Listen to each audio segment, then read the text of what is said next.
Hello, and welcome to another episode of Gay in Life, where we explore the LGBTQ plus voices from all around the world. I'm Garrett. And I'm Blake.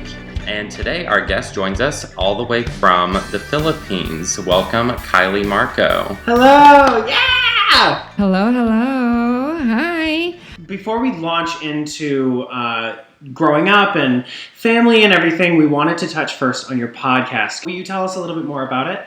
Yeah, well, the thing is, I started this podcast because I just wanted to have a diary. It's kind of like a journal for me because I want to share my stories. I want to share the stories of my friends who are also LGBT and just let people know that because people tend to put us in boxes, especially like the LGBTQ. So I want them to know that we're just like them. We're nothing different. We live our lives just like the rest of the other people. So what was it like for you, growing up in the Philippines? What can you tell us about the culture? You said that there wasn't much visibility for the community where you were. There are a lot of people who are in the LGBT who are like really famous, and they have a lot of people look up to them. But the thing is, like, what I didn't like the most about growing up in the Philippines is that there's not any good representation, and because of these, like for example, comedians, they tend to make fun of themselves as part of their material, and that's their comedy. So like people think it's okay to do that to the LGBT, which is not quite right. Like for example, what I experienced a lot as a trans woman there is that in the beginning, particularly, was going to the women's bathroom. It's always like, I know it doesn't only happen in the Philippines, but like going into women's bathrooms, like I always get like, I don't know, like, okay, if I'm gonna go to the women's bathroom, like people there would complain. But if I go to the men's bathroom, I will get harassed. So what? Do I just hold my bladder and get UTI for that? Like, it's just... and that's a conversation that had been going on here in the U.S. For a long time. For a long time, too. And it was about, not only having a safe place for people in the community to go and use the restroom when they needed to, but also how the people around them treated them and how they perceived them, right? You mentioned that there's not really laws protecting. So what laws in the Philippines should the community focus on to try and help to further protect? There was this one incident that happened, I think, less than a year ago. Okay. Or about a year ago, where this one trans woman went into the bathroom and she got harassed by the janitors, I'm not entirely sure. And when she tried calling the police, instead of, the police making action, like the police arrested her. Wow. And we were all shook. And there was really nothing, like there's no laws protecting the LGBTQ plus. And at that time, so it was like a big thing and everybody was like talking about it. We were protesting to have the SOGI bill, which is the Sexual Orientation, Gender Identity and Expression bill, where it's basically an anti-discrimination, but it's still not here. It's still not there. And over time, it just got piled on by other issues to the point that people forgot. And I mean, like, there are still a lot of people who are fighting towards having this, and I think it's very, very important. But the thing is, like, it's a fight that it will not happen just like that. What's going on your end, within the community in the Philippines to further that? So I know that you guys have, you do a pride events just like we do each June. Mm-hmm. Is that right?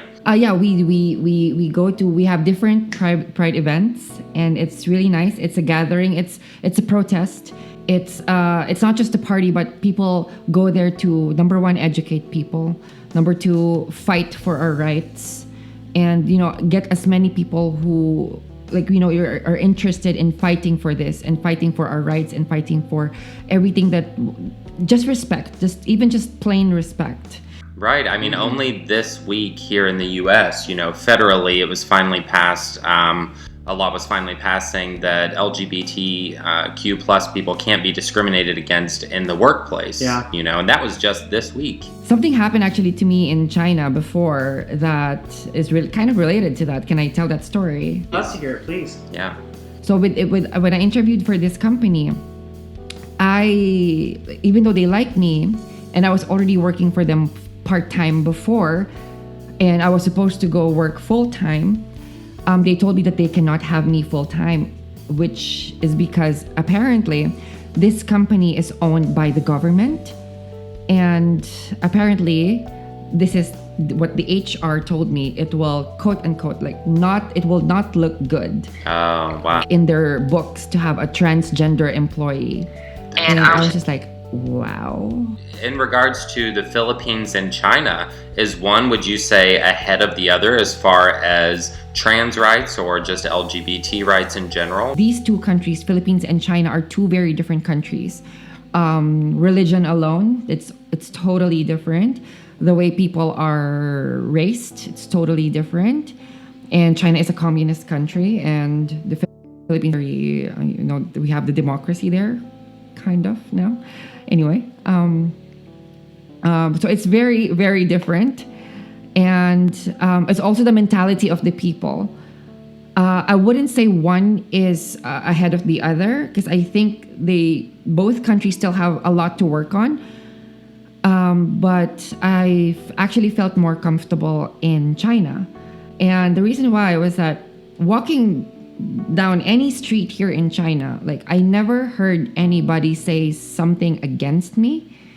I mean, of course, it happened once, twice, but compared to the Philippines, where I would walk down the street or walk in the mall, and people would catcall me. People would say something mean or something that they don't realize that is actually mean. I have experienced multiple times actually that I would get catcalled like that in front of my family when I'm with my family. And it sucks having to see me get treated like that, see me being disrespected like that. But yeah, I mean, I will say that both countries still have a lot of things to do and a lot of education to, a lot of the people here still are still very ignorant about LGBTQ+, not just about transgenderism. When you and I chatted via email before, you talked about coming out in a really Catholic family back home in Manila. Can you tell us a little bit about that and what that was like? So my family and I, we were living in this small village. And so we have this chapel, this specifically for our community. And everybody who goes to that chapel is living there in that area. So of course, everybody knows everybody. And so we were there, and it was already the service, the homily, where the priest says something. And the priest basically talks to, have a speech, or he talks to the people.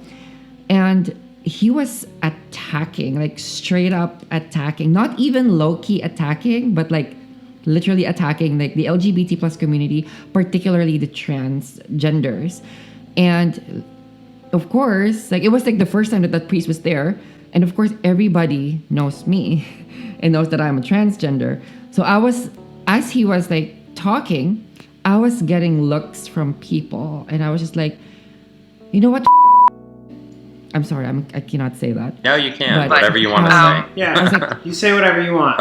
So why are these people putting their own beliefs and their own personal vendetta and hiding it in the form of religion, which sucks. So yeah, I've been in situations like that more than once, and it's one of the reasons why I did not stay as religious as I was. What are your hopes for the future, for your future personally and just for the community, in your part of the world, whether you're in China or in the Philippines? Well, I'm going to start with myself.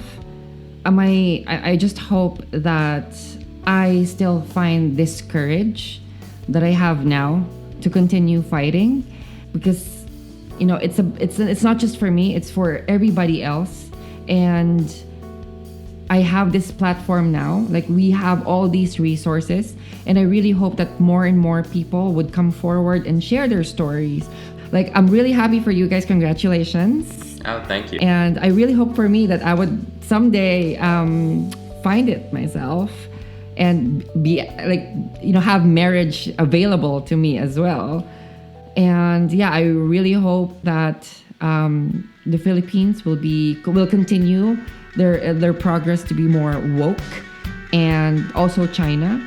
And I hope that people will continue to keep an open mind when it comes to the LGBTQ plus community and every one of us.